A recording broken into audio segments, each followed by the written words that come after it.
droit de se marier. Hey! Mesdames, Mesdemoiselles, Messieurs, il est très important de comprendre que les occasions de mariage sont toujours des occasions qui permettent à l'homme de pouvoir se redéfinir. Le mariage, à coup sûr, a traversé le temps. Pourquoi? Parce que le mariage n'est pas une invention de la société. Le mariage n'est pas une réalité sociétale. Le mariage est une institution divine. Avant que la mairie n'existe, nos parents se mariaient. Avant même que la tradition n'existe, nos parents se mariaient. Adam n'a jamais doté Ève, mais cependant, c'était un mariage.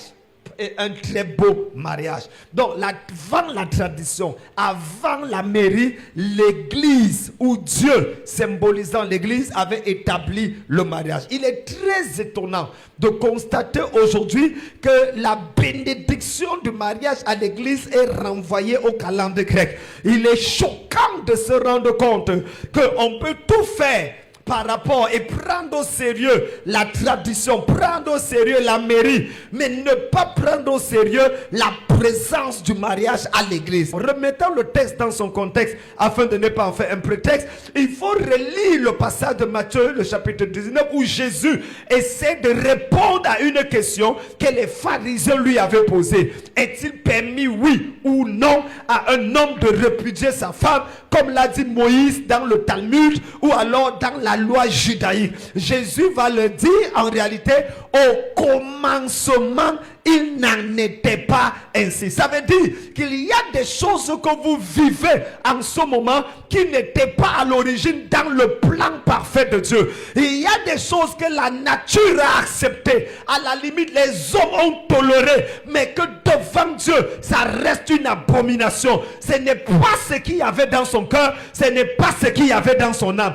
Au commencement, il n'en était pas ainsi. Alors, pour comprendre donc le mariage, il y a ce qu'on appelle en exégétique ou en herméneutique la loi de la première mention. C'est-à-dire, si vous voulez comprendre un concept, une notion, il faut revenir quand cela a été mentionné pour la première fois. C'est en comprenant quand ça a été mentionné pour la première fois que vous avez une idée claire, nette et précise de la notion selon le plan de Dieu. Quand on parle de mariage, quand est-ce que le mariage a été prononcé pour la première fois? Ce n'est pas avec ta mère, ce n'est pas avec ton grand-père, ce n'est pas avec ton arrière-grand-père. Parce qu'aujourd'hui, malheureusement, à cause de ce que nous avons subi dans des mariages, on a vu nos papas et nos mamans vivre un mariage désordonné.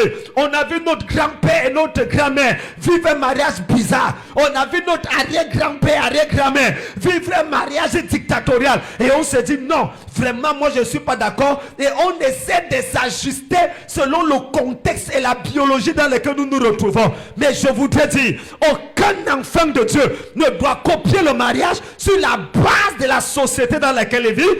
Aucun enfant de Dieu ne doit copier son mariage selon les réalités de sa famille. Mais un enfant de Dieu doit établir son mariage selon ce qui est écrit dans la Bible, le livre sacré. Quelqu'un dit amen fort et je vais parler. Même si tu es sorcier, dis amen au moins c'est pour une fois et ta sorcellerie va s'arrêter. Donc, si on veut savoir ce que Dieu dit sur le mariage, revenons au commencement. Quelle est la pensée de Dieu au commencement? La Bible dit que Dieu créa l'homme. Et Dieu plaça l'homme. Et lui dit, regarde tout ce qu'il y a sur cette terre. Je te le donne. Donne le nom à chaque être.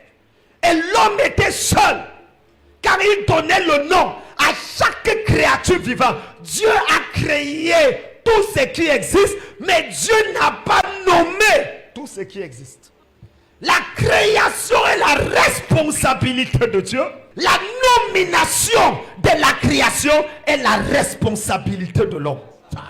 C'est ce que tu dis sur ce que Dieu a créé qui finit par être une bénédiction ou une malédiction. Quand l'homme va nommer tout ce qui existe, la femme n'est pas là.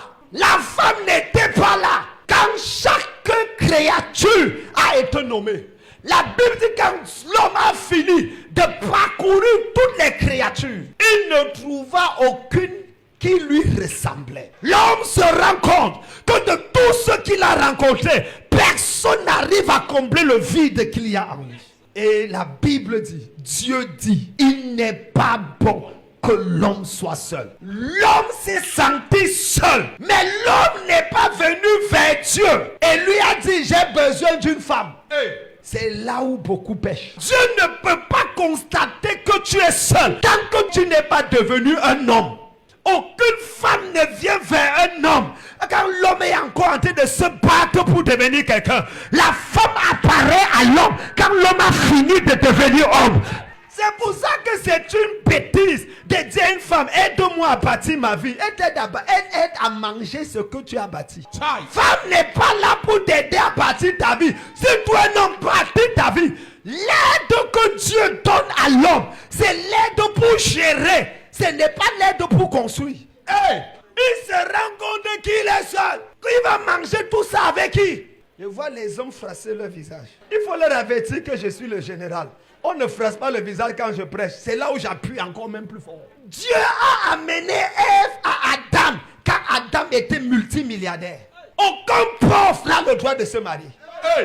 Adam était propriétaire de plusieurs entreprises. L'entreprise terrestre, l'entreprise aquatique, l'entreprise aérienne. Adam avait toutes sortes de sujets. Adam avait une mission, une vision. Cultiver et garder le jardin. Adam savait ce qu'il parlait. Il parlait avec Dieu. Adam était béni. On ne se marie pas pour devenir riche. On se marie parce qu'on est riche. On ne se marie pas pour pouvoir. Non, écoutez-moi bien, c'est ça l'erreur. Aucune femme ne se soumet parce que tu as des beaux yeux. La femme se soumet à cause de ce que tu portes. À cause de ce que tu représentes. La femme est fondamentalement rebelle.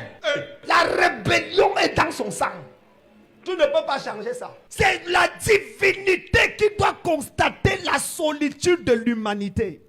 Oh, la solitude n'est pas l'absence d'affection. La solitude, c'est l'absence de direction. La solitude n'est pas l'absence d'affection. La solitude, c'est l'absence de direction. Adam, au début, ne s'est pas senti seul. Il était en train de nommer les animaux. C'est quand il a fini, il ne savait plus quoi d'autre faire. Il dit que j'ai fait comme voici, j'ai fini tout ce que tu m'as dit. J'ai dit, le monsieur, si il reste comme ça, il va créer une bombe atomique. Faisons-lui une aide qui lui soit semblable. Quelqu'un qui le ressemble. Quelqu'un avec qui il peut parler. Quelqu'un avec qui il peut communier. Quelqu'un dont le simple regard transmet déjà un livre de messages. Le simple sourire veut dire j'ai soif. Le simple regard veut dire j'ai faim. Veut dire va me chercher. Regardez les couples qui ont vécu longtemps. Un regard suffit et la femme a compris le message. Il n'est pas bon. Au commencement, la solitude de l'homme a été constatée par Dieu. Tous les hommes qui disent qu'ils sont seuls de même là sont des bandits. C'est Dieu qui doit constater que tu es seul. Yes. Si Dieu ne constate pas que tu es seul, ça veut dire que tu n'as pas le droit de te marier. Et combien de personnes ont gâté leur vie parce qu'ils se sont mariés alors qu'ils n'étaient pas seuls. Seuls ceux qui sont seuls doivent se marier. Aucun homme ne fabrique une femme. C'est Dieu qui fabrique la femme. Yes.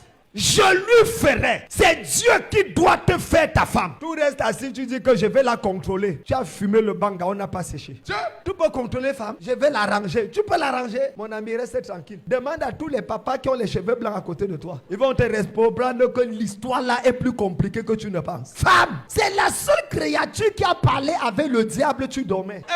Et elle a parlé avec Dieu, tu n'étais pas là. Elle a parlé avec les deux êtres les plus dangereux de l'univers. Yes. C'est pour ça qu'avoir une bonne femme, c'est le paradis sur terre. Amen.